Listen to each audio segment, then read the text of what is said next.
Europe 1, il est 7h16. De nouvelles manifestations pro-palestiniennes sont prévues aujourd'hui partout en France.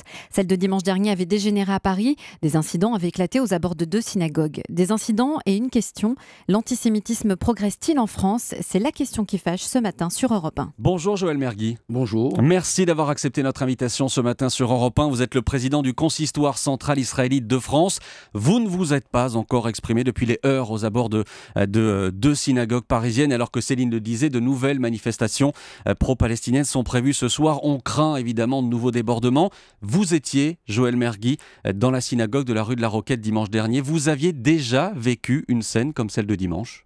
Non, c'est une scène inédite. Nous savons, pour répondre à votre question, l'antisémitisme augmente en France. Malheureusement, ces dernières années, l'affaire de Toulouse, le triste drame de Toulouse, l'affaire Mohamed Merah, je n'aime pas prononcer son nom,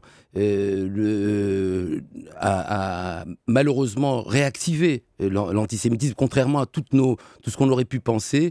Et effectivement, j'étais dans une situation un peu inédite de devoir être à l'intérieur d'un lieu de culte avec autant de forces de police devant pour le protéger et d'éviter que les personnes ne sortent de risque d'être agressées dans la rue. C'était tellement inédit que j'ai dû appeler de l'Intérieur le ministre de l'Intérieur pour lui faire état du ressenti de la communauté juive devant cette inquiétude et devant ce moment inexcusable. Alors vous parlez de provocation, notamment de la part des gens qui étaient en face, mais on sait que du côté des organisateurs des manifestations pro-palestiniennes, on explique que du côté de certaines organisations sionistes radicales en France, il y a eu aussi des provocations. Est-ce que ça aussi vous le condamnez ? Non, mais on va quand même pas aujourd'hui faire penser que l'antisémitisme est de la faute des Juifs.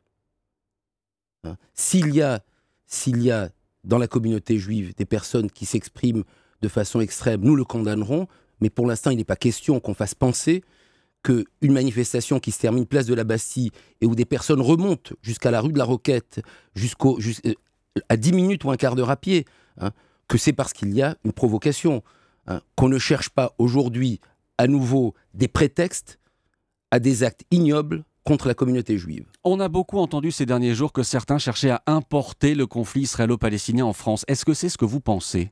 Je n'aime pas le mot « importer » et je préfère le mot « instrumentaliser » parce qu'on n'est pas en guerre en France. Certains veulent effectivement reproduire des actes de haine envers la communauté juive. Je dis instrumentaliser parce que la personne qui est venue assassiner à Bruxelles, elle revenait de Syrie. Il n'y avait pas de conflit entre juifs et arabes en Syrie. Quand on est allé, ceux qui sont allés, les plusieurs centaines de personnes djihadistes qui sont en Syrie, qui reviennent de Syrie, ils reviennent d'un conflit entre arabes et arabes, entre musulmans et musulmans, et ils reviennent tuer des juifs. Donc je crois qu'on est en train d'instrumentaliser n'importe quel conflit dans le monde. N'importe jour de colère, c'était pas une manifestation pour ou contre la Palestine, c'était encore autre chose, où on a dit la haine contre la communauté juive. Donc je crois qu'on est en train d'instrumentaliser chacun des moments de l'histoire de notre planète pour qu'en France, on vienne importer et surtout instrumentaliser des conflits pour importer et exprimer de la haine contre la communauté juive, ce qui est inadmissible. Et pour vous, ces heures de dimanche sont une nouvelle preuve de plus qui montre que l'antisémitisme progresse ? Oui, il progresse, il s'installe, il se banalise. Il se banalise de penser que des hordes de jeunes voyous peuvent venir vers une synagogue alors qu'ils savent qu'il y a autant de CRS autour, autant de police autour, qu'ils bravent la police, que la veille, c'était pareil à Belleville, la veille au matin, c'était pareil à Asnières, que c'était pareil dans plusieurs communautés en France, que des manifestations qui sont supposées être pour une cause, quelle qu'elle soit, dégénèrent en des agressions contre la communauté juive. C'est inadmissible et ça montre effectivement que non seulement l'antisémitisme progresse, il s'installe et il se banalise, c'est quelque chose que je ne peux pas accepter. Et c'est un sentiment où ça va au-delà. Vous avez des chiffres, des actes antisémites en France qui progressent ? Oui, dans le premier trimestre, on n'a pas encore les statistiques du premier semestre, elles vont arriver dans les jours qui viennent, mais déjà dans le premier trimestre 2014 par rapport à 2013, il y a près de 50% d'actes antisémites en plus, 40% et 50% sur plus de 50% sur les actes de violence.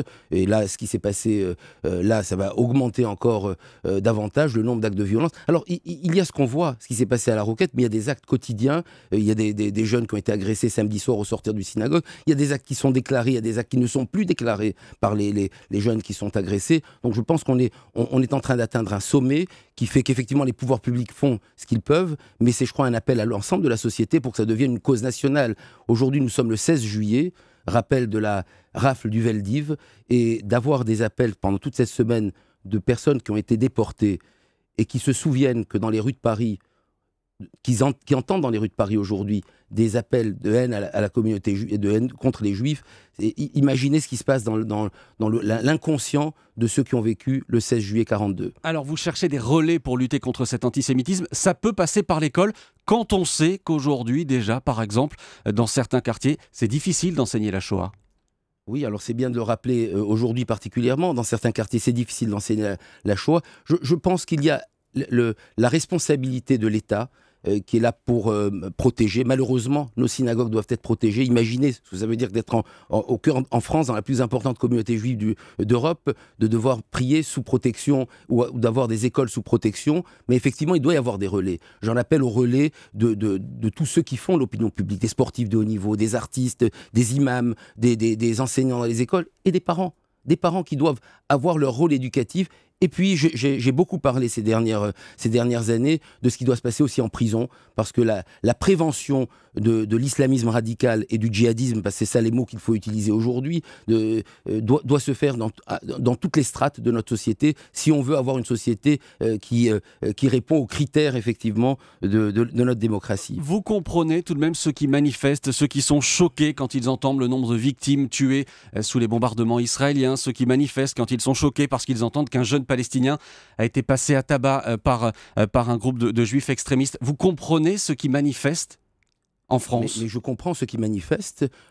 On peut manifester pour des causes qui peuvent apparaître comme justes, mais je ne peux pas comprendre que quand on manifeste, on puisse exprimer de la haine. C'est complètement contre-productif. Je ne vais pas. On n'a peut-être pas le temps de rentrer dans l'analyse d'un conflit qui se passe au Proche-Orient, mais les Juifs, dans toute notre histoire, ont toujours été sensibles à la mort. Nous n'avons jamais instrumentalisé la mort et nous n'avons jamais appelé à mourir pour tuer d'autres personnes. Merci beaucoup, Joël Mergui. Une dernière question. De nouvelles manifestations sont prévues ce soir, un peu partout en France. Quel est votre message à ceux qui vont manifester côté pro-palestinien ? Qu'ils se comportent comme des citoyens dans un pays démocratique, dans lequel, si les manifestations ont lieu et qu'elles ne portent pas atteinte à l'ordre public, elles ne doivent pas se transformer en déversoirs de haine. Merci beaucoup, Joël Mergui. Je rappelle que vous êtes le président du Consistoire israélite de France. Merci à vous d'avoir été notre invité ce matin.